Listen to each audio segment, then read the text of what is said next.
Factory में कैसे छपते हैं भारतीय नोट जानेंगे वीडियो में। एक ऐसा खतरनाक डाकू जिसे पकड़ने के लिए सरकार ने खर्च कर दिए थे 100 करोड़ रुपए। और आधार कार्ड की फोटो हमेशा ही खराब क्यों होती है। एक ऐसी घाटी जहां के लोग 150 सालों तक जिंदा रहते हैं, पर कैसे और आखिर कैसे चीन की आर्मी उसके लिए परेशानी बन गई, जानने के लिए बने रहिए वीडियो के एंड तक। नंबर 1 दोस्तों, क्या आपको पता है कि हमारे देश में नोटों को कैसे और कहां छापा जाता है? अगर नहीं तो चलिए जानते हैं। हमारे देश में नोटों को 4 जगहों देवास, सालबोनी, मैसूर और नासिक में छापा जाता है, जहां सबसे पहले एक बहुत ही ज्यादा स्पेशल कागज को मंगवाया जाता है। ये कागज सिर्फ और सिर्फ 4 देशों में ही पाया जाता है। इसके अलावा ये कागज हमारे भारत के मध्य प्रदेश में कुछ जगहों पर भी बनाया जाता है। इस कागज में एक खास तरह के कॉटन का इस्तेमाल किया जाता है। नोटों को बनाने के लिए स्विट्जरलैंड की एक कंपनी द्वारा बनाई गई एक बहुत ही ज्यादा स्पेशल इंक का इस्तेमाल किया जाता है। कागज और इंक को प्रिंटिंग मशीन में डाल दिया जाता है, जिसके बाद प्रिंटिंग मशीन प्रोसेसिंग करके नोटों को छाप कर बाहर निकाल देती है। अब इन नोटों को क्रॉस चेक करके गड्डियां बनाकर बैंकों में भेज दिया जाता है। हमारे भारत में नोटों को सिर्फ और सिर्फ RBI के आदेश पर ही छापा जाता है। आपको बता दें कि अलग अलग नोटों की छपाई में अलग अलग खर्चा आता है और नोटों को सुरक्षित रखने के लिए इन्हें बनाते समय बहुत ही सावधानी बरतनी पड़ती है।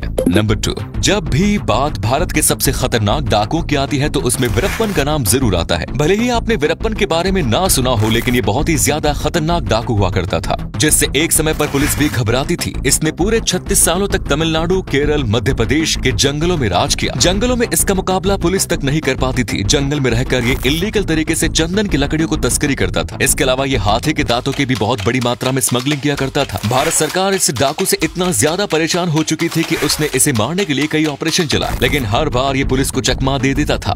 जंगलों में पुलिस इसे कभी नहीं पकड़ पाई। आपको बता दें कि साउथ की फिल्म पुष्पा इसी डाकू से ही इंस्पायर्ड होकर बनाई गई थी। सरकार ने इस डाकू को मारने के लिए लगभग 100 करोड़ का खर्चा किया, तब जाकर 2002 में इसका एनकाउंटर हो पाया। साउथ इंडिया के लोगों में आज भी इसके किस्से मशहूर हैं और वो लोग आज भी इसका नाम सुनते ही सहम जाते हैं। नंबर 3, क्या आपने कभी सोचा है कि आधार कार्ड में किसी की भी फोटो अच्छी क्यों नहीं आती, जबकि जब हम स्मार्टफोन में अपनी फोटो क्लिक करते हैं तो वो बहुत ही ज्यादा अच्छी क्वालिटी की होती है, पर आधार कार्ड में ऐसा क्यों नहीं? दरअसल आधार कार्ड बनाते समय जिस कैमरे का इस्तेमाल किया जाता है उसकी मेगापिक्सल्स बहुत ही ज्यादा कम होती है। आमतौर पर आधार कार्ड को बनाने में इस्तेमाल किया जाने वाला कैमरा 0.6 या फिर 1 मेगापिक्सल का ही होता है, जबकि हमारे स्मार्टफोन के कैमरे इससे कई गुना ज्यादा बेहतर होते हैं। आधार कार्ड में फोटो अच्छी न होने के पीछे एक कारण ये भी है कि गवर्नमेंट साइट पर बहुत ही ज्यादा डेटा होता है और उस पर बहुत ही ज्यादा लोड भी पड़ती है। ऐसे में अगर ज्यादा क्वालिटी की फोटो होगी तो उसका साइज भी बहुत ज्यादा होगा, और अगर सभी की फोटो अच्छी होंगी तो गवर्नमेंट साइट पर और भी ज्यादा लोड पड़ेगी और वो क्रैश भी हो सकती है। इसीलिए आधार कार्ड में हमेशा ही फोटो को कम क्वालिटी का रखा जाता है। नंबर 4, आमतौर पर दुनिया में लोगों की ज्यादा से ज्यादा 80 से 90 साल की उम्र होती है और जो बहुत ही ज्यादा लकी होते हैं वो 100 सालों तक जिंदा रह पाते हैं। लेकिन पाकिस्तान में एक ऐसी घाटी है जहाँ के लोग 120 से लेकर 150 सालों तक जिंदा रहते हैं और यही चीज इस घाटी को सबसे अलग बनाती है। नॉर्थ पाकिस्तान में हुंजा नाम की एक घाटी है जो पूरी दुनिया से अलग है। यहाँ हुंजा समुदाय के लोग रहते हैं और रिपोर्ट की माने तो यहाँ रहने वाले लोगों की औसतन उम्र 120 से लेकर 150 तक होती है। हालांकि इसमें कितनी सच्चाई है ये भी किसी को नहीं पता, पर कई रिसर्च के बाद ये दावे किए गए हैं कि यहाँ के लोग बहुत ही ज्यादा सालों तक जिंदा रहते हैं। इतना ही नहीं, यहाँ के लोगों में ज्यादा उम्र तक बच्चे पैदा करने की क्षमता रहती है। इनकी लंबी उम्र का राज इनका खान पान और रहने का तरीका है। ये लोग खाने में सिर्फ और सिर्फ नेचुरल चीजों का इस्तेमाल करते हैं और ये दुनिया से बिल्कुल अलग एक बहुत ही ज्यादा अच्छे माहौल में रहते हैं, जिसकी वजह से इन्हें अच्छी हवा मिलती है और ये नियमित रूप से योगा भी करते रहते हैं। इसीलिए माना जाता है कि इनकी उम्र इतनी ज्यादा है।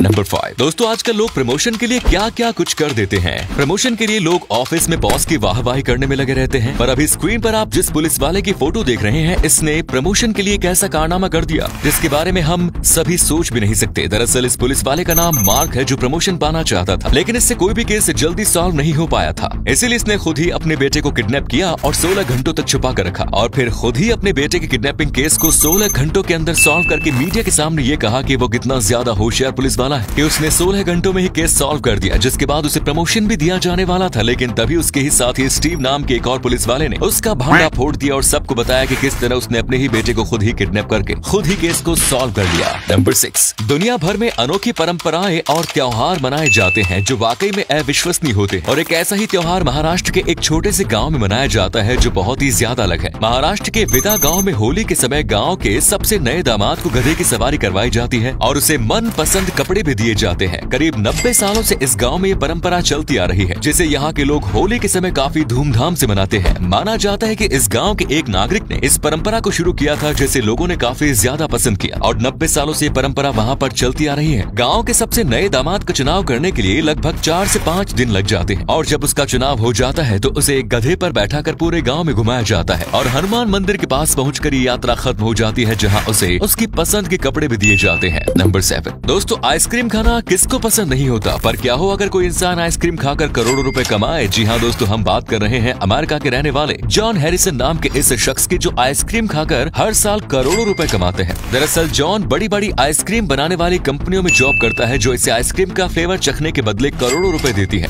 जब भी आइसक्रीम का कोई नया फ्लेवर मार्केट में आता है तो मार्केट में लॉन्च करने से पहले उसे जॉन को खिलाया जाता है और अगर वो फ्लेवर जॉन को अच्छा लगता है तो तभी उसे मार्केट में लॉन्च किया जाता है, क्योंकि जॉन को अच्छी आइसक्रीम की बहुत ही ज्यादा अच्छी परख है और इन्हें किसी भी चीज का स्वाद अच्छे से समझ में आता है। आपको बता दें कि जॉन जिस चम्मच से आइसक्रीम को टेस्ट करते हैं उस पर सोने की परत चढ़ी हुई है, क्योंकि प्लास्टिक के चम्मच में थोड़ी रार होती है जिससे ये आइसक्रीम के स्वाद को अच्छे से पता नहीं कर पाते। इतना ही नहीं, अब तो इन्होंने अपनी जीभ का करोड़ों रुपयों का इंश्योरेंस भी करवा लिया है। और अगले फैक्ट पर जाने से पहले आप कमेंट्स में बताइए कि इस वीडियो को आप किस राज्य या शहर से देख रहे हैं। नंबर 8, किसी भी देश की सबसे बड़ी ताकत उसकी सेना होती है, लेकिन यही सेना धीरे धीरे चीन की कमजोरी बनती जा रही है। पर आखिर कैसे, चलिए जानते हैं। काफी लंबे समय से चीन में वन चाइल्ड पॉलिसी लागू थी, जिसकी वजह से यहाँ पर हर एक इंसान का केवल एक ही बच्चा है। ऐसे में जब ये बच्चे बड़े हो गए तो कोई भी अपने इकलौते बच्चे को आर्मी में नहीं भेजना चाहता था और सभी अपने बच्चों को बहुत प्यार करते थे, लेकिन सरकार के दबाव में ना चाहते हुए भी कुछ बच्चों को आर्मी ज्वाइन करनी पड़ी। ऐसे में उन बच्चों में वो देशभक्ति नहीं थी जो एक सैनिक में होनी चाहिए, क्योंकि वो अपनी मर्जी से नहीं बल्कि जबरदस्ती सेना में भर्ती कराए गए थे। और यही चाइना के लिए बड़ी मुसीबत बना हुआ है, क्योंकि उनके सैनिकों में बहुत कम देशभक्त हैं और वो सेना में भर्ती होना ही नहीं चाहते थे। इसी से सबक लेकर अब चाइना ने अपने देश में 3 चाइल्ड पॉलिसी लागू कर दी है, ताकि कोई भी अपनी मर्जी से सैनिक बन सके, ना कि उसे जबरदस्ती सैनिक बनाया जाए।